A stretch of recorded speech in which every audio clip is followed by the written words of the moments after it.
yaitu di bab ungkapan hikmah 55 nih awal babul khumasi. Babul khumasi utawi bab nerangake hikmah 55 iku fi ing dalam khumasi bab sabun wa isyruna utawi 17 apane mu'idotan mu'idhoi sitatun tawi 6 iku akhbar biro-biro hadis wal baqi utawi kang keri iku asal biro-biro dawuhe sahabat. Di hikmah yang ke-55 ini terdapat 27 kalam hikmah yang 6 dari hadis Rasulullah, yang sisanya 21 makalah itu dari hikmahnya para ulama-ulama salaf ataupun dari para sahabat yang disebut dengan athar. Jadi ada perbedaan antara athar dan akhbar, itu ada perbedaan. Kalau akhbar itu yang biasanya menceritakan tentang hadisnya Rasulullah ataupun aktivitas Rasulullah, itu namanya akhbar. Hadis atau akhbar sama, hadis dan akhbar itu sama. Kalau athar itu merupakan perilaku atau ungkapan-ungkapan yang muncul dari ulama-ulama salaf, baik dari para sahabat ataupun ulama-ulama mutaqaddimin, itu namanya athar. Nah, di dalam tradisi keagamaan kita, terutama Imam Syafi'i, kalau Imam Syafi'i kan menyampaikan bahwa seseorang itu tidak boleh menyampaikan agama dari pendapatnya sendiri kecuali itu merujuk kepada akhbar dan athar. Jadi merujuk kepada para sahabat, merujuk kepada Rasulullah, merujuk kepada ulama-ulama salaf. Jadi tidak diberi ruang, kata Imam Syafi'i, kita itu memunculkan satu ide dari kita sendiri tentang yang berkaitan dengan agama, harus merujuk kepada ulama-ulama salaf ataupun di akhbarnya Rasulullah. Ini akhirnya apa? Artinya berarti seseorang itu tidak mudah menyampaikan, mengatasnamakan agama, pendapatnya sendiri yang mengatasnamakan agama, sementara tidak pernah dinukil dari salaf dan athar salaf dan apa itu sahabat ataupun Rasulullah SAW. Sehingga bid'ah yang dikendaki oleh Syafi'i itu yang sempat disampaikan dalam Imam Lakoni itu wa kullu khair fi ittiba'i man salaf wa kullu syarrin fi ibtida'i man khalaf. Setiap kebaikan itu selalu dalam karena mengikuti tokoh-tokoh salaf kita, dan segala sumber keburukan wa kullu syarrin fi ibtida'i man khalaf itu biasanya rata-rata itu muncul dari bid'ah orang-orang belakangan. Siapakah salaf itu? Salaf itu sering didefinisikan sebagai ahlul qarnits tsalits, ahlul qarnits tsalatsah, yaitu orang ulama-ulama yang hidup di masa 3 abad yang pertama, tiga dekade yang pertama, 3 generasi yang pertama, generasi Rasulullah, generasi sahabat, dan generasi tabi'in, yang mana ini merupakan generasi-generasi yang pernah disebutkan oleh Rasulullah sebagai generasi terbaik sepanjang masa. Khairul quruni qarni thumma alladziina yalunahum thumma alladziina yalunahum. Sebaik-baiknya masa itu adalah masa saya, kata Rasulullah. Thumma alladziina yalunahum, kemudian masa tabi'in, thumma alladziina yalunahum, kemudian masa tabi'in. Setelah itu dipenuhi dengan fitnah. Jadi generasi keempat itu sudah dipenuhi dengan fitnah. Nah, ulama-ulama salaf kita itu termasuk Imam Syafi'i dan A'immatul Madzhab itu hidup di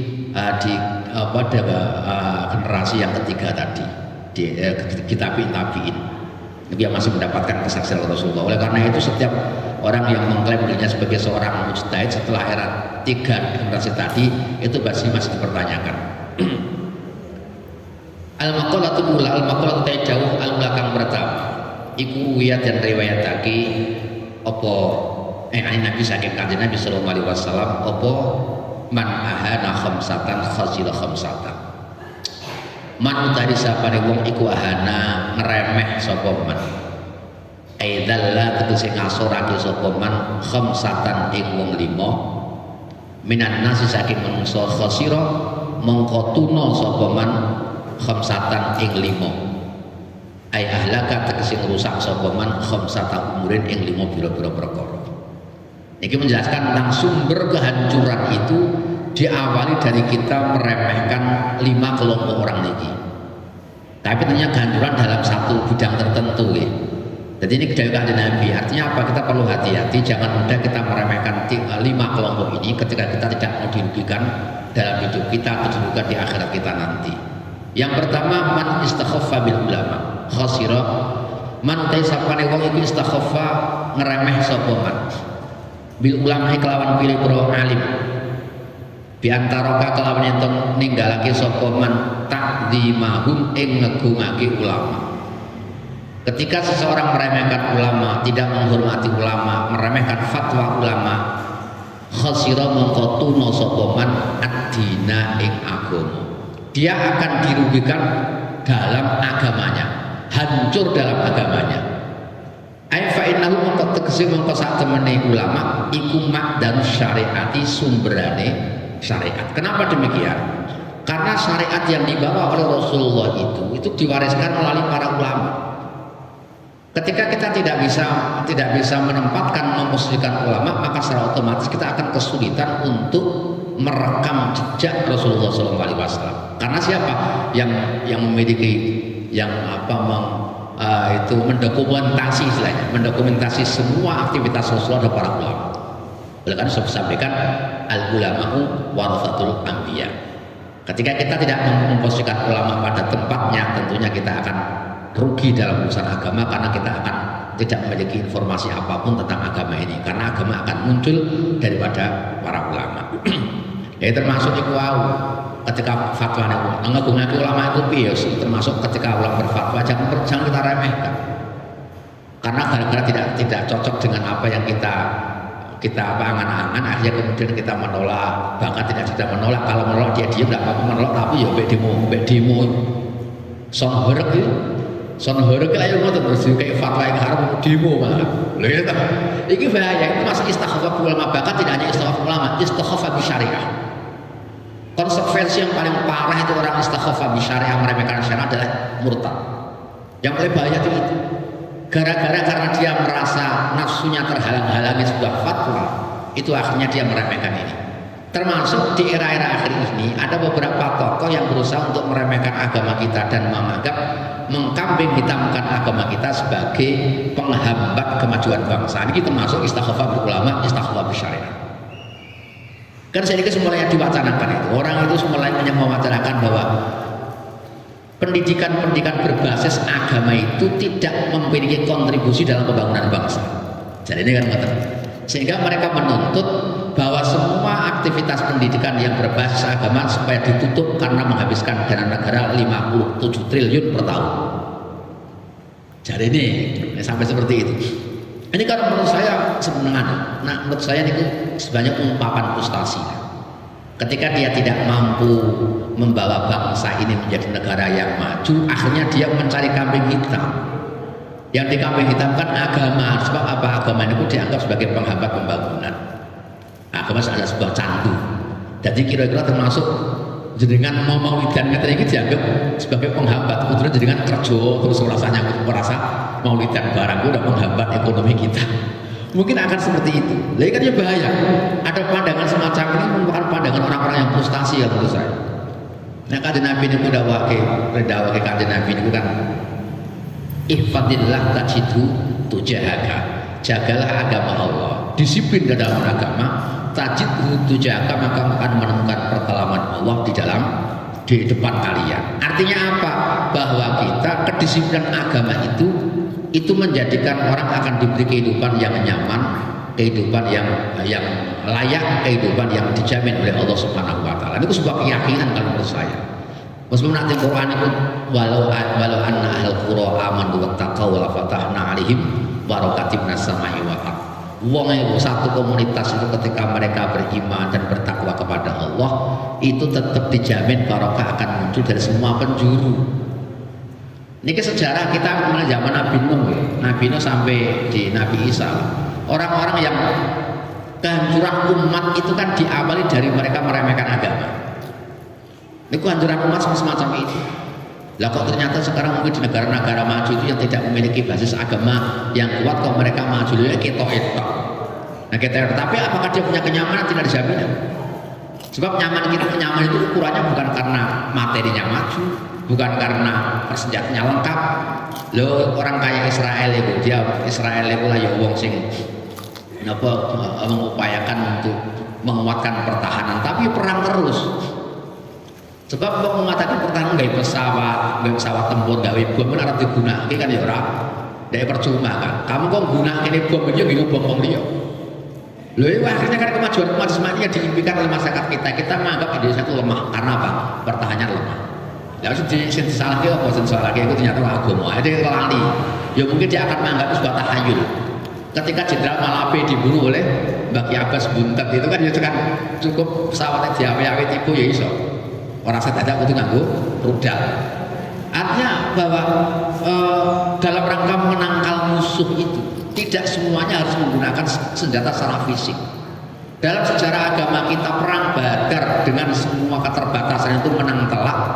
Perang Hunain dengan senjata penuh dan pasukan yang banyak itu kalah gitu. Coba bayangkan.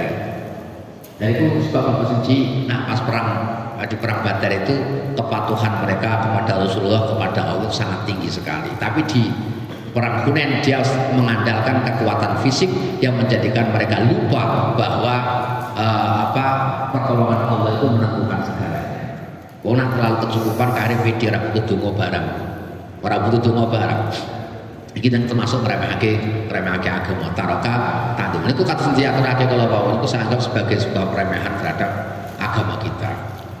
Ya sih wallahu alam, mungkin yang saya khawatir itu nanti yang terpengaruh itu justru orang-orang kita sendiri.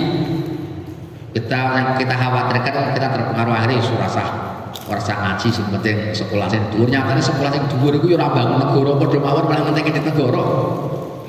Menek negara. Nah, kalau yang ngarani ya, nak wong ngaji niku ketika dia dalam kondisi sulit maka tidak punya potensi untuk membangun kriminalitas. Paling tidak semacam itulah. Wong pun ada iso manfaati wong dia paling ora tidak membuat musuh. Ora iso manfaat. Lah iku kader-kader agama itu ketika dia tidak mampu memberikan sumbangsi yang diharapkan negara untuk membangun negara secara fisik, paling tidak kita tidak membuat kerusuhan atau menjadi motor terhadap kriminalitas yang ada di bangsa kita. Ini cukup apik, tentrem ngoten niku. Yang kedua, bahwa tesapane wong iku istakhaf ngremeh sapa man bil umara kelawan pira-pira umara pejabat. Orang yang meremehkan pejabat, ilmu kasih pira-pira ratu, maksudnya pejabat. Khasira mengko tuna sapa man ad-dunya ing donya. Li'annahu kana sak temne umara iku alladzina akeh yuratibuna kang padha nertibake sapa alladzina umur dunia yang pira-pira urusan dunia, wazima mahalan kendaline dunia, wazima wa utawi kendali dunia iku bi aidhim ing dalem pira-pira tangane umar. Yang pertama, kita tidak boleh meremehkan ulama. Yang kedua, tidak boleh meremehkan umar. Kenapa? Karena kendali dalam aturan dunia ini sing megang kendalinya adalah umar. Jadi sampai di dalam agama kita itu pasti ada baiat yang bernama as-sam wa ta'ah. Sam wa ta'ah itu takluk tunduk terhadap pemimpin. Wah, agama nawae itu agama yang mengharuskan ada pemimpin. Itu harus ada pemimpin. Nah, orang ada pemimpin itu berarti la ta'ata liman la imarata la liman la ta'ata lah. Kepemimpinan itu akan menjadi kokoh ketika ada kepatuhan rakyatnya. Ketika rakyat tidak patuh maka kepemimpinan akan roboh, arah percaya pati jelene pati ini. Sehingga Kanjeng Nabi niku dalam kondisi sesulit apapun, sedolim apapun, kita tidak boleh melakukan pemberontakan dahulu. Tetap harus ada kepemimpinan. Nah, kalau kita masalah amar ma'ruf nahi munkar, ya termasuk ucapan yang paling hebat itu lah kalimatul adlin inda imamin jairin. Kalimat yang benar kita sampaikan di pejabat-pejabat yang dolim.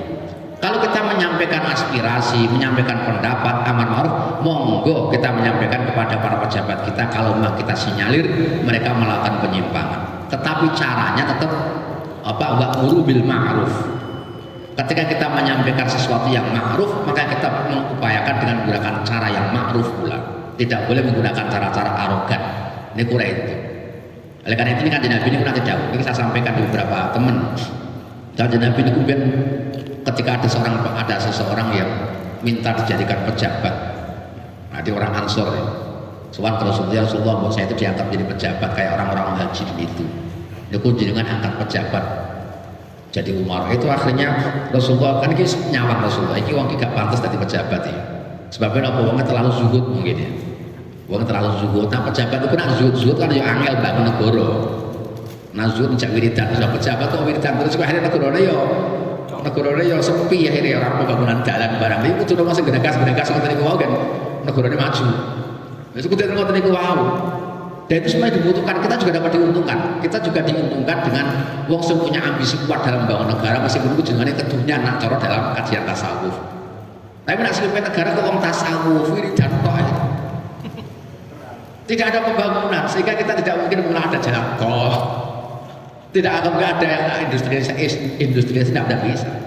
Terus kowe iku ora ora jatah iki jarene iki. Wis ora jatah dadi pejabat. Dan kamu perlu mengetahui innakum satarawna ba'di atharatan wa umuran tunkiruna. Kelak setelah aku meninggalkan Rasulullah, engkau akan menemukan pejabat-pejabat kalian itu pejabat-pejabat yang monopoli terhadap kekayaan negara. Ada Nabi dawuh. Atharatan itu mereka menindas kekayaan negara dihabiskan dan rakyat itu ketulo-tulo ya mungkin di kondisi ini termasuk bagian daripada itu. Sejati sekali Nabi ini bau. Wa umuran tunkiruna dan ada hal-hal yang engkau tidak sepakat karena itu tidak sama dengan apa yang terjadi di era ulama-ulama salaf kita. Itu akan terjadi. Akhirnya sahabat ini bilang sama Rasulullah, "Fama naf'alu fiha ya Rasulullah." Apa yang harus kami lakukan? Sikap kami ketika kami mendapati kondisi semacam itu. Kata Rasulullah, kita tetap dianjurkan tetap sama wa ta'ah. Jadi sama wa ta'ah. Kita tetap memberikan kepada mereka, kita memberikan kepada mereka apa yang menjadi haknya pejabat. Haknya pejabat apa? Rakyatnya harus patuh, itu namanya hak pejabat. Patuh tentunya dalam tanda kutip, sebab la ta'ata li makhluqin fi maksiatil khaliq. Tidak ada namanya kita taat kepada siapapun, kepada makhluk dalam membangkang terhadap Allah yang Maha Khaliq. Itu tentunya kepatuhan kita yang bersifat tidak melawan terhadap syariat. Kita harus patuh meskipun kita ditindas, kita harus patuh. Mulane kula niku bahwa negara pajeke pundak wonten ngedeke gendera merah putih ora one piece. Tetap gendera merah putih. Bukti taat kita kepada pejabat meskipun kita enggak sepakat lah. Mau ada beberapa kebijakan yang kita tidak sepakat. Tapi itu bendera merah putih. Kalau tak boleh kesing anyar sing gede kan. Tak boleh ke orang-orang yang suka-suka ngoten. Kula golekane sing gede. Ya ini sebagai bukti bahwa saya juga orang yang bernegara, orang yang patuh dalam bernegara. Rakyat ngoten iki. Kata tadi kata Rasulullah, kau tetap memberikan haknya pejabat dan mintalah kepada Allah was'alullaha ma'akum. Apa yang menjadi hakmu kau mintalah kepada Allah. Maksudnya nanti ini berarti kau ngatasi istighosah biar kita dikasih pejabat yang baik, biar nanti Allah akan menghaluskan, melembutkan hati mereka sehingga mereka memiliki rasa cinta kepada rakyatnya. Caranya ngoten niku Pak. Wis kowe pokoke engko njaluk karbu apa yang menjadi hakmu. Hak kita apa? Kita disayangi oleh pejabat kita. Kita disayangi oleh umarok kita. Nah kita mintanya sama Allah berarti kau istighosah. Ya kau ndodongake. Sehingga niki jenengan dilihat Pak. Di dalam Imam Nawawi mengarang kitab Tibyan. Tibyan itu menjelaskan tentang adabi hamalatil Quran, tata krama orang-orang yang hafal Al-Quran. Ini pun diterangkan nalikane ndonga khatmil Quran itu disunnahkan dengan kuat, sangat dianjurkan kita untuk mendoakan pejabat kita agar tidak melakukan dolim. Makanya wa sultanana sultan muslimin wangsur muzarahu wa wuka'alahu wa asakirahu ila yaumiddin waktu bis salamata ila akhirin. Niku merupakan doa para hamalatul Quran, para pecinta Quran terhadap pejabat-pejabat kita. Sebab napa jenengan iso maca Quran penak niku nek ketika pemerintahan kita dipimpin oleh orang-orang yang sepakat dengan agama.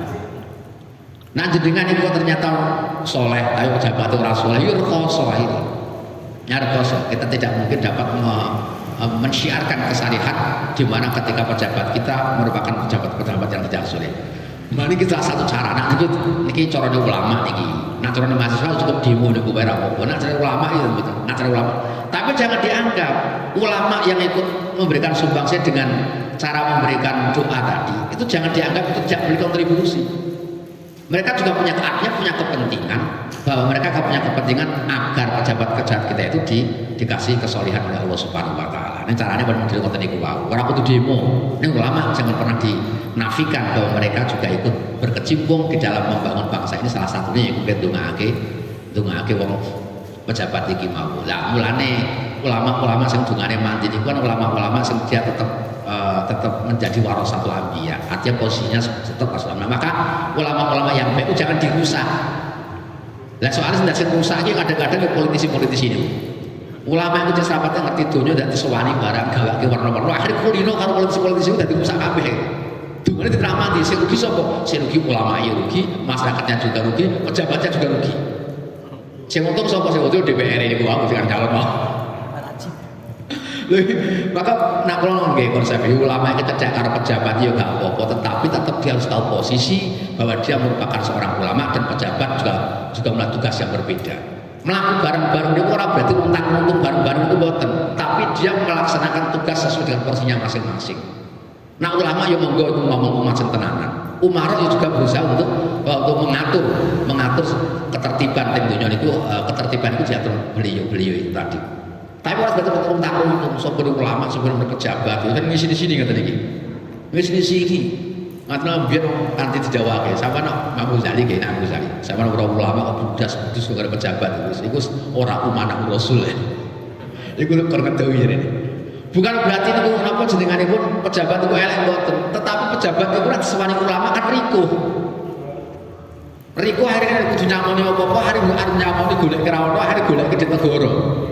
Lho ini kan jadi repot kata ini. Jadi yang merusak pejabat tak perlu bawa merusak pejabat ya mesti pejabat kadang-kadang sing rusak ya ada kontribusinya ulama. Karena putih kereti karo ulama. Lah sing pejabat rikuh sungkan mana aku berani menistakan agama kan repot. Dia ketoke ya kaya ngono iki sehingga kula matur sewu niki para niki Pak Kalawak niki. Saya mau siap kerjasama dengan aparat pemerintah siap, tetapi tentunya porsinya masing-masing. Tidak harus saya runtang-runtung bareng itu bukan berarti saya tidak setuju, tetap setuju monggo, tapi kita berjalan sesuai dengan kemampuan kita masing-masing di posnya masing-masing, jobnya masing-masing. Ini mau orang udah runtang-runtung gimana nih awet sekarang ngopi bareng, kan seorang ngoten niku kerja. Sekarang saya dipahami kan ngoten. Ulama karya umarok niku rukun niku nang sering ngopi bareng, dolan bareng. Ini kan salah, nak kula arek salah. Rukun niku ora ketika noto bareng sesuai dengan posnya. Ya sing ulang ngaji, sing ulang ngaji. Sing ulama itu cukup sing umarok cukup mantu bagaimana itu agar pengajian seperti yang kita adakan ini dapat lestari. Itu kan ada kebutuhan backing daripada para umarok. Dan itu sedang kerjasama menurut saya seperti itu. Waman tesa pada itu istakhofa ngeremeh sopaman bil jirone kelawan piro-piro tonggo wong sing ora iso tetanggan ilmu jawirina tegese piro-piro wong kang nanggani fil masakin dalam piro-piro omah mencamil jihati saking sekabehane piro-piro arah wong sing ora iso tetanggan khasira mongko tuna sapa man al manafi'ain piro-piro manfaat il khairati tegese piro-piro kebagusan allati yutawassalu kang den gawe aliyatawassalu kang gawe tumeka sapa man biha kelawan khairat ilal matlubi maring perkara kang den pulih. Orang yang tidak bisa menjaga hubungan baik dengan tetangga-tetangganya, maka dia akan kesulitan untuk mendapatkan kebaikan-kebaikan. Itu sangat sulit sekali. Tujuan yang baik itu tidak akan tercapai ketika kita tidak mampu bekerja sama dengan tetangga-tetangga kita. Niku berarti kan corjing jijikane wong biyen, wong tetangga itu saling kenal. Sehingga nalikan saiki mulai orang hidup dalam satu komunitas yang tidak saling mengenal itu sudah menjauh daripada petunjuk Rasulullah SAW. Karena patah kenal sini kalau tonggo ini komunitas perkotaan itu rapatnya kenal kono-kono aku. Lu ngeten iki beda aturan, cara kehidupan kaya wong desa biyen kuwi. Sing apik wong desa niku wae. Lagi yo plek kaya sing jawe Kanjeng Nabi, wong desa tetanggan sing apik.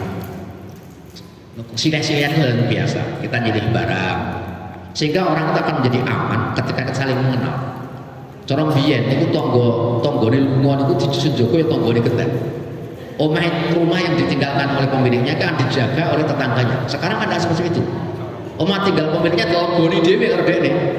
Lho iki repot banget nggih. Ana bojo ditinggal karo bojone itu parani kok ya. Lha kok saya kan ngono ki. Sebab napa niki berarti tidak kita jauh daripada petunjuk Rasulullah. Kalau tahu sapa ruwiyat dan riwayatake apa sakjane Kanjeng Nabi sallallahu alaihi wasallam kalau tahu sapa Kanjeng Nabi walladzi tumidak nafsi kang utawi ruh ingsun iku biadi dalam kekuasaane alladzi la yu'minu ora iman sampurna sapa abdun kawula hatta yuhibba sehingga demen sapa abdun lijarihi maring tanggane abdun ma ing perkara yuhibbu kang demen sapa abdun li nafsi maring awak dhewe ne abdun rawat Muslim. Jika sangat populer hadis niki nggih. Wong iki bahkan mengaitkan dengan keimanan. Kanjeng Nabi sumpah. Tetangga kon jogo tenan nanti beliau mengaitkan orang itu tidak akan dianggap sebagai mukmin sejati selama dia tidak mencintai apa yang didapatkan tetangganya sebagaimana dia senang ketika itu kita dapatkan. Jadi kita senang ketika tonggone seneng kene kudu melu seneng, tonggone susah kene kudu melu susah. Nak dulu bisa ngono berarti dianggap momen sejati. Jadi kita sabot ngaten iki. Awake dhewe kadang-kadang koyo coba pikir, napa sok angan ya Allah Gusti tetangga di masyaallah angel ra karuan. Padahal tetangga iku biasane iku cobone yo gede. Ning kita tetap dituntut tetap harus berbuat baik dengan tetangga kita. Kita harus senang dengan kenikmatan yang didapatkan dari tetangga kita. Kita harus juga prihatin ketika kesulitan melanda tetangga kita. Jadi awake dhewe ora ditindas awake. Ada satu masyarakat yang ditindas oleh pemimpinnya, kita juga sebenarnya ikut prihatin juga. Jadi ini monggo awake dhewe mulai bangun solidaritas dalam bertetangga ini harus tetap kita hidupkan dimanapun kita berada. Itu sebab Kanjeng Nabi nanti sumpah, nanti bersumpah walladzi nafsi biyadihi la yu'minu ahadukum. Seseorang tidak dikatakan mukmin ketika kita ternyata tidak bisa menghormati terhadap tetangga kita. Wa ruwiyan riwayatake Kanjeng Nabi sallallahu alaihi wasallam qol innallaha ta'ala sa'na Allah ta'ala iku yuhibbu demen sapa Allah ar-rajula ing wong lanang lahu kang kadhe rajul jarum tawit tangga suun kang ala yudi kang nglarakake sapa rajul sapa jar ing rajul ning fayasbiru mongko sabar sapa rajul ala adahu ing atase piloro jar wa yatasbun amri ganjaran sapa rajul ing Allah hatta yakfiyau sehingga nyukupi ing rajul sapa Allah bihayatin kelawan urip au mautin topati rawahu riwayatake sapa Al-Bukhari lan Bukhari. Iki kon memulai saka awake dhewe. Tetangga sing apik niku kon mulai saka awake dhewe. Sehingga Rasulullah itu menekankan ngeten. Allah itu sangat senang terhadap seseorang mukmin yang memiliki tetangga yang buruk, yang sering menyakiti dia. Tonggone elek ning dhek seneng dia disakiti tonggone tapi dia fayas biru wayah tasibu selalu menahan diri bersabar dan kita mencari pahala dari Allah Subhanahu wa taala. Kita mengandalkan Allah biar nanti tetangga kita yang menyelesaikan urusannya adalah Allah Subhanahu wa taala. Baik dengan kita diberi kehidupan yang lebih layak atau bahkan kita akan dipercepat kematian kita. Wong termasuk di ganjaran Gusti Allah niki. Dicukupi karo Gusti Allah itu bisa jadi kita akan diistirahatkan dengan diberi kematian oleh Allah gen selesai contoh tetangga karo tangga sing elek. Jadi orang selamanya mati gasik itu dianggap elek niku mboten kadang-kadang mati gasik niku karena kita akan diistirahatkan oleh Allah Subhanahu wa taala. Karena itu cirine wong sing disenengi Gusti Allah niku ndek tangga elek tapi dia sabar. Artinya apa? Bahwa kita itu dituntut oleh Rasulullah untuk menjaga diri memulai cara bertangga dengan yang baik dan kita tidak dianjurkan untuk menuntut tetangga kita tidak. Tapi yang kita tuntut, yang kita tekan diri kita sendiri. Karena itu merupakan sesuatu yang sangat realistis. Wong tetangga itu ora kabeh apik, mesti ana sing elek. Bahkan nanti Kanjeng Nabi nggih motivasi, nah wong ditangga elek iku cirine kowe senengi Gusti Allah, kapan awakmu sabar. Nah orang sabar ya beda meneh. Nah sabar ya mesti tentunya akan membuat gaduh di masyarakat kita. Itu berarti nak kula menangkap di hadisnya Rasulullah tentang ini. Ini berarti seseorang itu diupayakan untuk menekan dirinya, tapi jangan terlalu banyak menuntut terhadap tetangga-tetangga kita agar berbuat baik kepada kita. Wes elak yo luweh tapi awake tetap berbuat baik. Jangan terpengaruh terhadap tetangga kita yang buruk. Suara kan kadang-kadang sing repot nek tanggane awake dhewe wis apik, awake dhewe sing serba merinan iki bahaya. Waman mutasabare wong Gustafa ngremehake sapa man bil akribe kelawan pira-pira kerabat mil arham saking pira-pira sanak khasira mongko tuna sapa man al mawaddata ing rasa tresna demen ahlaka tegese rusak sapa man mahabbatum ing demene akriba. Niki anjuran lebih spesifik. Barang siapa yang meremehkan saudara-saudara kita, saudara-saudaranya, maka dia akan dirugikan, dia akan mendapatkan kasih sayang dari keluarga kita. Artinya persatuan keluarga itu hancur ketika kita meremehkan saudara-saudara kita. Dari beberapa hal, mungkin karena kecerdasannya yang beda, atau mungkin karena tingkat ekonominya yang beda, atau pendidikan yang berbeda, kita meremehkan karena tidak sama dengan kita. Ini punya potensi keharmonisan berkeluarga kita akan hancur. Mereka mungkin dari orang terdekat kita, karena saudara dengan saudara kakak adik itu anjur kita nonton rukun tenanan. Nanti saya tidak Umar itu membangun sebuah strategi. Ketika kamu punya anak lebih dari satu, itu maka sebaiknya kamu pisah. Nah, dipisah itu apa uripe salah satu dari kisah gon. Misalnya jiji lekon mengembara. Karena apa? Ketika jauh itu mereka akan dapat menjaga persaudaraannya lebih kuat daripada mereka hidup berdekatan. Sedulur ini pun tidak aja itu biasanya orang positif meri. Tapi nak itu buatan. Sehingga saya di nomor strategi ngotot. Anak-anak beliau itu dipisah-pisah. Ya kayak Wali Songo lah. Wali Songo itu anaknya juga orang Ki Ageng Gribik, putra Sunan Ampel Gribik, Jatinom. Kan banyak semacam itu. Sunan Kalijogo di Muria, putranya banyak, sehingga dipisah-pisah. Ini sebenarnya tidak dalam rangka untuk penyebaran agama atau tidak, tapi juga agar mempertahankan keharmonisan antara keluarga tadi. Iki nak iso ngoten, nak saged nggih, nak saged mboten aja ditulis sanggon. Lah nek kula kok karep kula ten sanggon kadung kasep. Ya karo nasib urusane. Tanah yang namanya kulo tok ya. Ngoten. Enak menjenengan ada peluang untuk memisahkan, maka sebaiknya dipisahkan. Wis saya jamin nanti itu lebih biasanya kan akan laksana bersilaturahim, akan seperti itu. Bahkan jenengan lihat nggih, orang yang lebih sing uripe dadi sing karo wong tuwa, karo sing adoh karo wong tuwa, iku rasa tresore wong tuwa karo wong sing adoh iki gede. Padahal sing nglayani sudah cedak biasane. Gitu nggih. Sing dadi karo wong tuwa karo sing adoh karo wong tuwa itu biasa tresone karo sing adoh. Nggih, mesti ngoten niku wae karena tidak sering ketemu. Nah, cedak malah jelek. Jelek. Dadi nganti dalam dalam satu syair balaghah enten dawuh, saat lu bubuk dari angkum ditakrubuan itu nggih. Syair Arab dalam bab itu balaghah itu, saya mencari tempat yang jauh dari kalian agar nanti hati kami berdekatan dengan kalian. Aduh secara fisik tetapi justru akan mendekatkan secara batiniah. Saat luhu angkum dari kita kerubu katanya.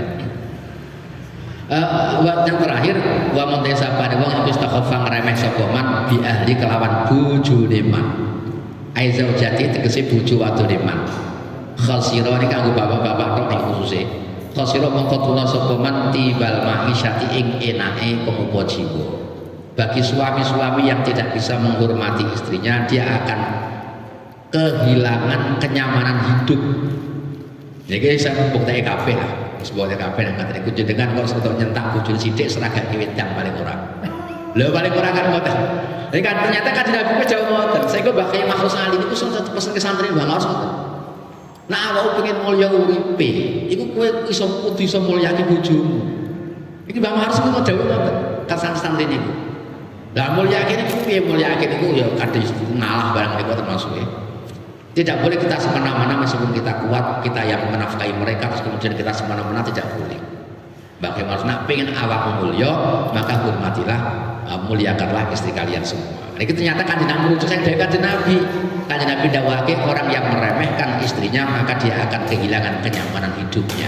Orang penak uripe ae ladatal maksabi tegese enake gawean alladzi ya'ishu kang apa jenenganipun urip sapa man bisa kelawan sebab maksa. Maksudnya ngeten iki nanti iki berlangsung niki lebih agak faktor X. Ngeten wong sing ora iso mulyake bojone niku piyambakipun akan kesulitan dalam mendapatkan rezeki. Kesulitan mendapat rezeki. Maksab itu kan koyo hasil penghasilan. Jadi penghasilannya tidak akan bisa baik ketika orang tidak bisa memuliakan istri. Lagi memuliakan bukan maksudnya piye apa dengan bergajian kayak bojone apa piye nanti ya. Nek sebagai secara umum jauh kan Nabi ngoten. Lan tafsirane tibal maisha itu adalah sumber penghidupan kita akan menjadi tidak baik ketika orang tadi ketika seseorang itu tidak bisa memuliakan istri-istrinya. Bapak-bapak, ibu-ibu mungkin ini yang kita aturakan, mungkin bermanfaat itu, nanti diskusi juga sedelok nih waktu kita berikan kepada panjenengan sedaya. Jazakallahu khair, kagem Gusifah aturaken salah satu tema yang luar biasa, 5 hal yang bisa menghancurkan, meremehkan dan sebagainya, baik agama maupun diri kita.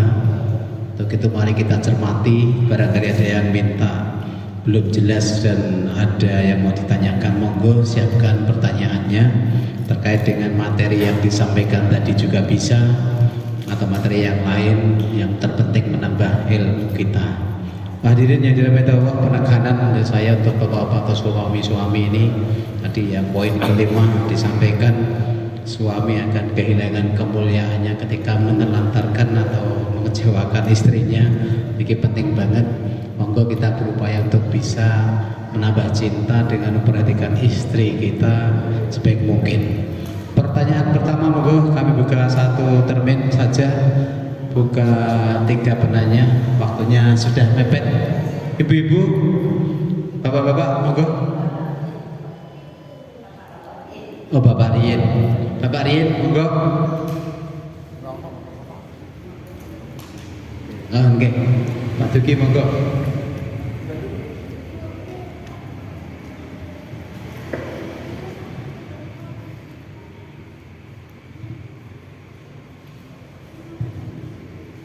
Assalamualaikum warahmatullahi wabarakatuh. Dari Gus sepindah saumpami kula maringi wiridan isalepo atus wijing malam Rebuah pungkasan iku, tapi kula kok mboten gadah guru mandhete wonten Google niku kepen pripun Gus? Matur nuwun. Assalamualaikum warahmatullahi wabarakatuh.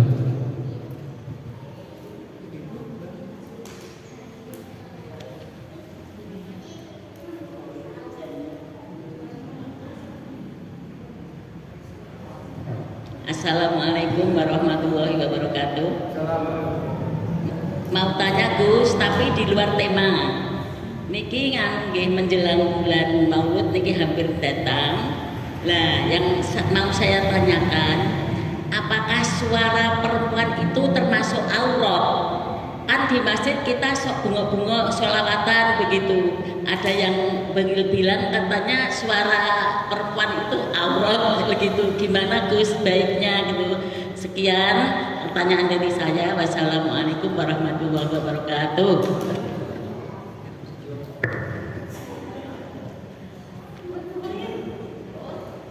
Cukup. Untuk yang pertama tentang wiridan yang kita amalkan atau kita ijazahkan. Dari Google-nya tentang ijazah itu kan nomor nikah. Ada ijazah ammah, ijazah secara umum, ada ijazah khusus yang secara khusus. Ijazah ammah itu biasanya akan diviralkan. Kalau saya menemukan satu ijazah dari Said Muhammad. Said Muhammad itu mengarang satu kitab Thabat, kitab yang berkaitan dengan sanad. Dan beliau menyampaikan demikian. Di akhirnya saya mempersilahkan dan mengizinkan siapapun yang mendapatkan buku ini untuk mengamalkan apa yang ada dalam buku ini. Ini namanya ijazah ammah. Tidak melewati pertemuan. Nah, ijazah ammah semacam boleh dilakukan oleh kita. Termasuk ijazah ammah itu terada dalam hadis-hadisnya Rasulullah. Ini kan awet dia untuk melakukan ini, tapi tentunya Artinya masalah validitas itu dari Rasulullah apa tidaknya itu yang penting kita cermati, sehingga kita membutuhkan guru dari sisi itunya, bukan apa katanya. Tapi nang kini monggo mawon ketika memang jelas itu tidak ada nilai, tidak ada kalimat-kalimat yang buruk, itu tidak apa-apa. Kita menggunakan itu tidak apa-apa. Tapi akan lebih baik ngeten cerot. Menurut saya kita sedikit mengutip tentang wiridan Torekoh. Kalau di dunia Torekoh itu bagaimana dawuh wiridan sing diguroke. Kalau wiridan sing diguroke niku terpaut 60.000 kali lipatnya. Fungsi ini podo-podo maca la ilaha illallah yang menggunakan bai'at dan la ilaha illallah yang tidak menggunakan bai'at itu ternyata beda fungsinya, beda kualitasnya. Lah, artinya apa? Kita boleh mengamalkan membaca aurat atau boleh kita membaca itu mau bebas, tetapi tetap kualitasnya beda dengan ketika itu dengan ijazah. Tapi apa masalah si gurunya boleh, tetap boleh. Jadi dengan ngajak bareng daripada nganggur ya itu diwaca ya ora apa-apa. Kita membiasakan dengan zikir, tapi tetap diharapkan di kemudian hari tetap kita berusaha untuk mencari guru atau mencari ulama yang meminta ijazah semacam itu, baik itu ijazah yang bersifat umum secara kolosal ataupun kita secara khusus tatap muka sendiri-sendiri itu monggo. Tapi nak kalau masalah oleh kan tetap oleh mawon. Yang penting jenengan paham itu merupakan kalimat-kalimat yang tidak mengandung kesyirikan, yang tidak mengandung keburukan. Itu yang pertama. Kemudian yang kedua, suara perempuan bukan aurat, bukan aurat. Tapi kenapa ketika suara perempuan bukan aurat kok kemudian tidak diperbolehkan melakukan adzan? Adzan sholat niki, adzan sholat ora entuk. Nah, adzan sholat, adzan teng kupinge bocah cilik sing dilairake ra apa-apa. Utawa ngandani bojone sing akhlake elek ya ora apa-apa. Lho enggak percaya sama yang ngoten kan adzan fungsinya kan untuk termasuk menangani masalah wong sing di bojo elek. Akhlaki. Ketika suami akhlaki buruk diadani kalau garwane dhewe ya gak apa-apa. Wong diadani kan sebab kesetanan. Tapi kalau di dalam kenapa dalam adzan tidak disyariatkan bagi seorang perempuan? Karena adzan itu menuntut untuk dijawab. Menuntut dijawab. Ketika syariat kita mensyariatkan seorang perempuan untuk adzan, berarti seolah-olah syariat kita itu menuntut kaum laki-laki untuk mendengarkan suara perempuan. Yang tidak masuk akal ini. Karena apa? Karena suara perempuan itu meskipun tidak sebagai aurat, tetapi madinatul fitnah. Madinatul fitnah itu apa? Itu merupakan hal yang punya potensi untuk membangkitkan fitnah. Nah, suara itu orang aurat. Nah, dia kok membangkitkan fitnah, itu termasuk yang salah, ya sing bangkit fitnah barang niku wae. Nah, ini beda karena aurat itu sehingga ketika baca keras pun juga sebenarnya tidak masalah. Tapi memang kita perlu hati-hati. Artinya ketika itu ada potensi untuk menimbulkan fitnah, maka sebaiknya kita mengurangi volume suara kita. Ini orang itu dia tidak boleh beraktivitas, boleh.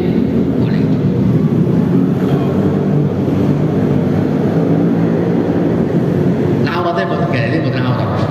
Oleh karena itu dalam bacaan-bacaan tertentu itu ibu-ibu aurat itu kan ujungnya kan dia harus tidak boleh bersuara sama sekali. Nyatanya di era Rasulullah itu juga terjadi diskusi antara sahabat dengan ummahatul mukminin. Termasuk Ibnu Umar itu juga berguru dengan Sayyidatina Aisyah. Salah satu gurunya Syekh Yasin itu juga ada seorang yang perempuan. Itu gurunya sepuluh itu. Kalau itu dikatakan aurat, tentunya itu tidak diperkenankan karena ketika dalam dunia ilmiah dan saling berguru belajar mengajar tentu akan membutuhkan bertukar pendapat dengan menggunakan lisan. Nah itu buatan auratnya buatan. Nah biar jangan biar. Ini kepada enten kayak dijelaskan bahwa Hasan Basri juga pernah sowan ke salah satu wali perempuan yaitu Rabi'ah Adawiyah. Juga diskusi.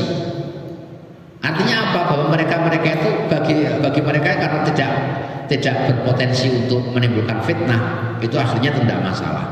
Nah, semurai untuk niku sesuatu kita melakukan aktivitas yang menimbulkan fitnah, baik itu melewati suara ataupun menggunakan aktivitas yang bukan suara. Nah, ini kurang itu. Jadi kan kadang-kadang sing repot iku nak wong wedok ketika di depan laki-laki dimanjak-manjaki suarane. Nah pas nggone biasa ya nyentak-nyentak ngoten niku ya kan wis.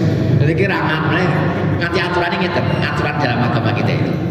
Ketika ada tamu laki-laki, apa yang dilakukan perempuan sebaiknya? Sebaiknya dia menampakkan suaranya seperti ojo dimanjak-manjake kaya kon suara wong lanang kaya. Kon gedheke suarane. Jadi artinya apa? Menampilkan suara-suara yang tegas. Biar nanti tamu laki-laki kita tidak punya harapan untuk menggoda kita. Ya perempuan nanti sunati nak nalikan ana tamu kok lanang niku sing maka kok sing garwane gak enek. Maka bagi seorang istri, ibu rumah tangga itu sebaiknya untuk membesarkan suaranya. Pokoknya dia menampakkan ketegasannya. Orang manah piyambake pun nganu luwih mental timbang pas nalikan karo bojone bahaya. Bon, nah aurate mboten nggih, bon cekap. Matur nuwun